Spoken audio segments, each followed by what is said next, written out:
In a short while, we'll show you the profile of the great men and women from the Southeast that are vying for presidency.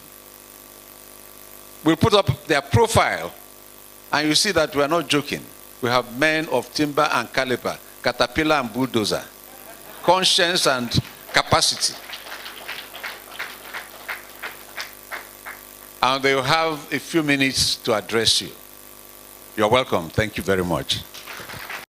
And having been very active on both sides over many years. Nigeria, a blessed country by God with exceptional human and material resources and endowment. A country with so much promise has remained only a potentially great nation, which today is seen as the poverty capital of the world, with 71% poverty level and 53% unemployment among the population, with one of the worst security situations in the world today, completely divided on all seams, a chronically underdeveloped third world. Nigeria's conundrum has been risen essentially from two critical factors. One, primarily by the extreme deviation of Nigeria from the fundamental structure on which our founding fathers established the country. Two, a painful and distressing deficit of stock of enlightened, visionary, competent, and courageous leadership with integrity over time. The Igbo question has arisen primarily from the difficulty of many of our compatriots to accept the unique attributes of the Igbo and his unquenchable appetite for progress, anchored on justice, equity, and fairness. His desire for economic empowerment and expression is wrongly interpreted as excessive acquisitiveness and love for money. His desire to develop his environment and make home everywhere he finds himself is misinterpreted as a desire to dominate others.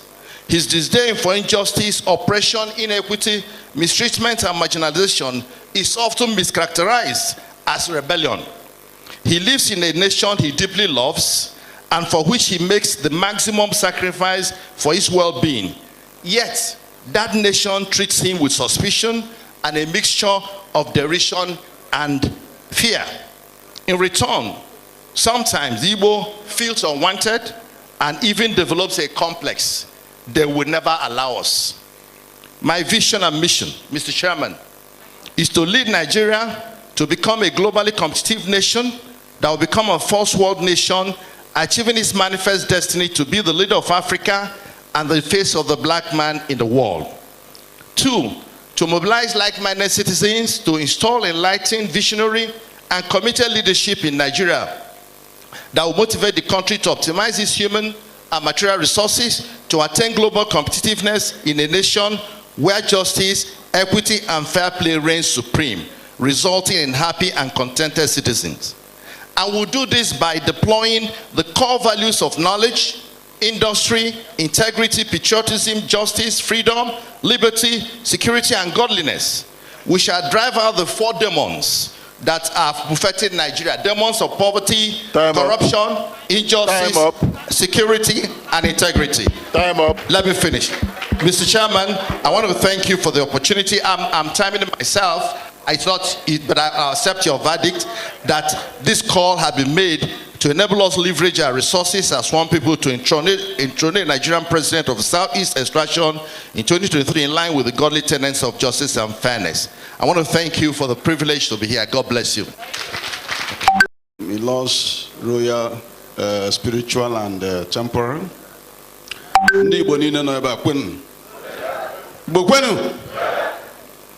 I'm not reading a prepared speech so that my 3 minutes will be effectively utilized. Our great uncle and dad, Bogo Bitrus, an activist and a lover of Igbos and a lover of Nigeria. You're also here. We thank you. What I'm going to say, I do what is called takeaways because I'm a small man and short, according to you people, but my ideas are tall. And I'm a visionary. I see far. Number one, she said it all. What are the ingredients for a peaceful society?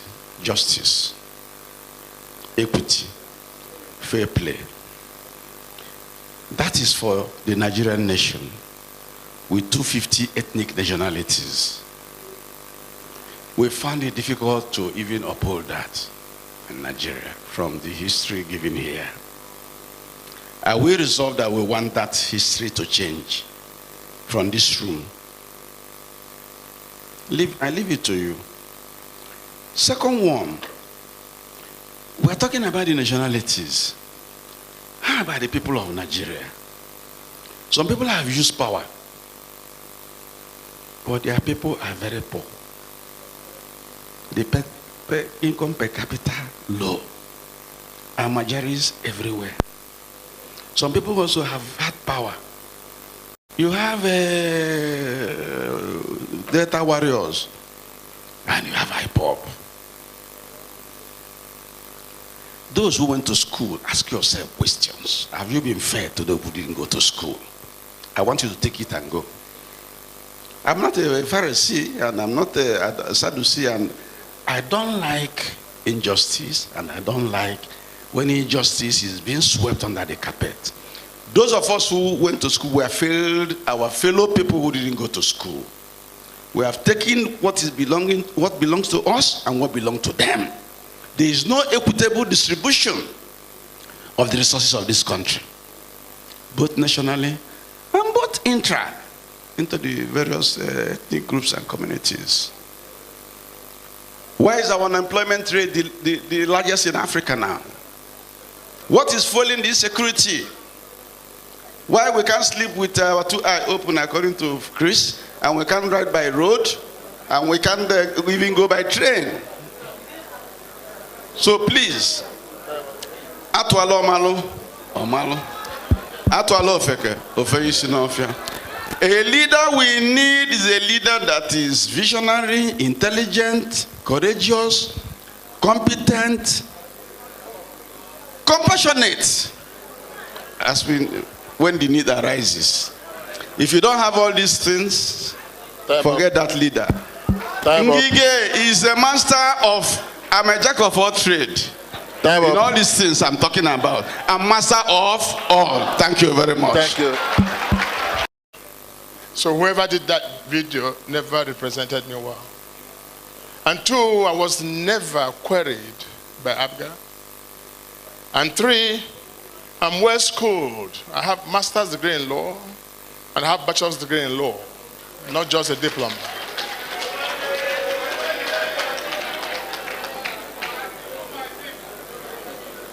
And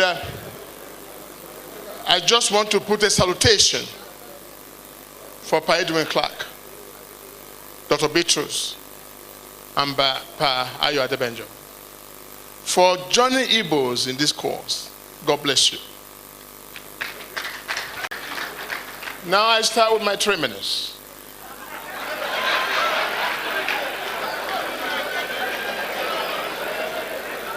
I have listened to all that have been said here. And all I can deduce from it is to say I believe in what God can do. And for that reason, to God be all the glory. But my brothers and sisters from the southeast, the political sun will rise from the southeast. And when this sun rises, and it must rise, there will be a new Nigeria that will advance the art of peace and works of peace, develop the resources of our land, and improve on all that we have as a nation. When that sun rises, and it must rise, our nation will be seen as a united, indivisible nation. What Igbos are asking for is not to rule Nigeria. Igbos are asking to be given opportunity to preside over the affairs of this nation, so that Hausa man can be a Yoruba man can be an Igbo man. That's where I stand, and that's what makes a difference. I want to say to all of you that if I must speak, I speak on track record. Today I heard my colleagues talk about out-of-school children. I qualify to speak on that. Because if I say education must be free, believe me, because I've done that as an individual. I have over 25,000 children from every part of this country going to school under my scholarship. That's what I mean by track record. And if I dare say to you, I can create wealth, I will create wealth. My only agenda for this nation, ladies and gentlemen, is to create wealth. I've heard you pass abuses and all kinds of words not complimentary to leaders. But I said to you, the problem of Nigeria is that Nigeria does not understand this problem. The problem of Nigeria is simply that the population is growing in a geometrical progression, and while the wealth of the nation is declining in arithmetical progression. The gap in between this population and the wealth is what is called apparent poverty, which does not reflect any practical reality in this nation. Ladies and gentlemen, if you must know the mood of the nation, when you need a unifier. The question before Igbo, who can the Yorubas trust for this presidency? Who can the Hausas trust in this presidency? Yours truly. I can be trusted for the unity of this country. I want to ask you, who can make the difference? Igbos, who must never be found wanting to sing the songs of section or tribalism, who must join the mainstream.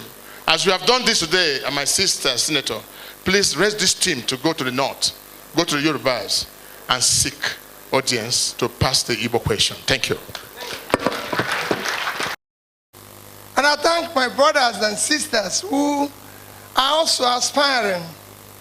And all I want us to do is to do it in unity and ensure that one of us emerge and is supported by all of us. For me, everybody have talked about injustice in Nigeria, and everybody knows that this country thrives on injustice.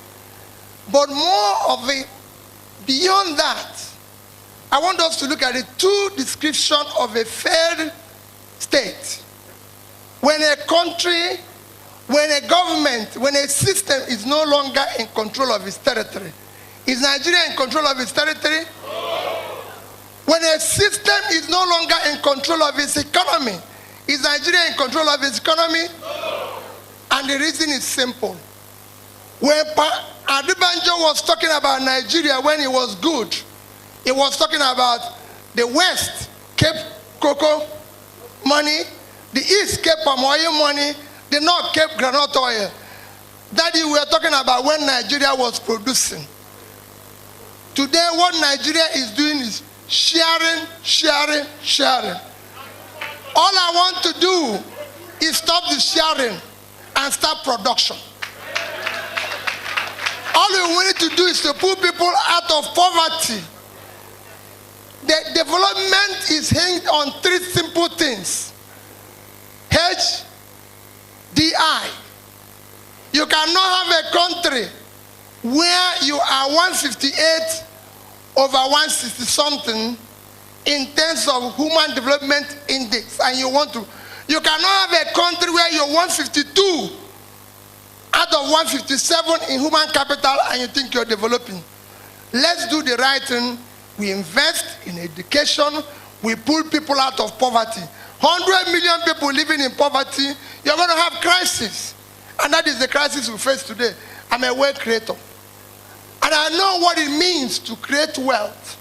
And I've done it. And I can say I've traveled 31 countries of the world and know that you cannot have 55% unemployment with 70% of your youth not knowing where the next meal will come from, and you think you have peace. No, we need to invest in those youths. That's what is happening in China, in Indonesia, in Malaysia, everywhere in the world. I want to invest in the youth. The youth of this country are very talented, and I want to invest in them.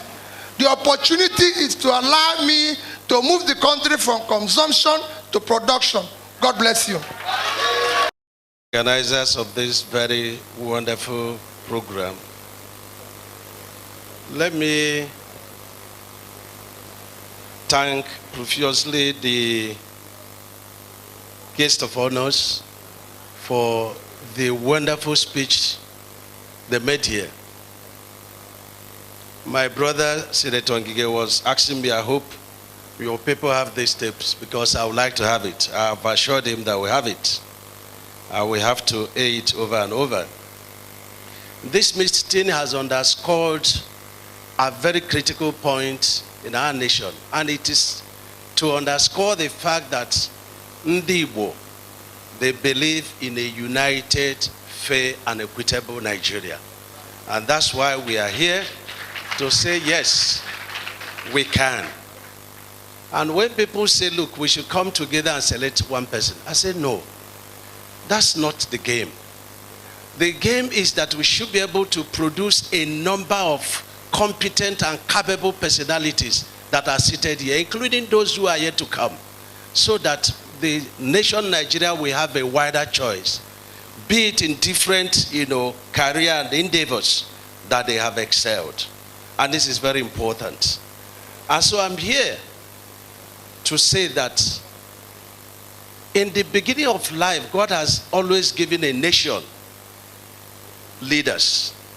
Either leaders to bless the nation or leaders to reprove the nation of their wrongdoings. And I think that we are at a crossroads. And let nobody believe that the problem of Nigeria just started. The problem of Nigeria was, a seed sown for a very long time. Seed sown on injustice and the inequitable distribution of the resources of the nation. And we are here to correct it. And I think right now, the Nigerian society is very tired of political promises. Aisha, Aisha, Aisha. We need as a nation now to rebuild Nigeria and engineer. That's what we need. And look, whether it is in the area of finance or in the area of infrastructure and so on and so forth, an engineer has proven that they can handle the economy of this country. And so I'm not going to be making promises. I'm going to be relying by saying that for he that is faithful in a little will be faithful in much. In the area of education, I have built the best medical university. And the Nigerian Union of the NUC, they have adjourned that university the best in Nigeria. And I have said, look, let us start from this point. Let other states and the nation Nigeria take a bearing from this. In that school and the hospital, we've made every effort to stop medical tourism. And it's evident. We have transplant, facilities. We have facility that we are producing dialyzers, which is not in any way in Africa. We have, the cancer center that is already done and functioning. We have the best medical facilities in that hospital. And I've presented it to Mr. President and he's taking it. So let me say that we need a solution person now. And I'm here to present myself. And what we have done in the Ebonyi State is a good example and not promises. Thank you very much. The presentations would simply be to thank the organizers of this event. And I think it's a critical responsibility I have for stepping forward here. Because there is certainly no way you will present your agenda in 3 minutes. Let me say very sincerely that this conference is greatly thoughtful, it is quite timely, it is quite courageous, and I thank you for the effort. I also extend the thanks to the leaders that have come from other geopolitical zones to support us. It's again quite patriotic and quite courageous for them to do all they have been doing for all of us. Well, finally, let me say that I have done the most important thing I want to do, stepping up now. But if I need to say any little thing about myself or what I need to do, I'll put it this way. In this matter, the experience is important, the exposure is important, and the knowledge is important. I've been in Abuja, I've worked in Abuja for about 33 years, and all through my public service career, I have served only in the presidency. My civil service career in 2 parastatals in the presidency. As president of the Senate, I worked with the president to run the country. And then, as Secretary to Government, I was an engine room of the presidency. My experience is cognate experience, and my exposure is nationwide. I can only tell you something before I drop.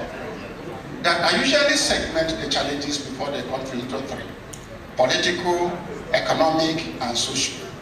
I want to tell you that most of the times people lift the economic challenges as if it is the most important thing. I want to emphasize that the most important challenges of our country today is political, which will include leadership. You have to politically have a country before you build economy. You have to have a country before you have social cohesion. If I have opportunity to lead this country, using consensus, I will set up a new foundation upon which we build our nation.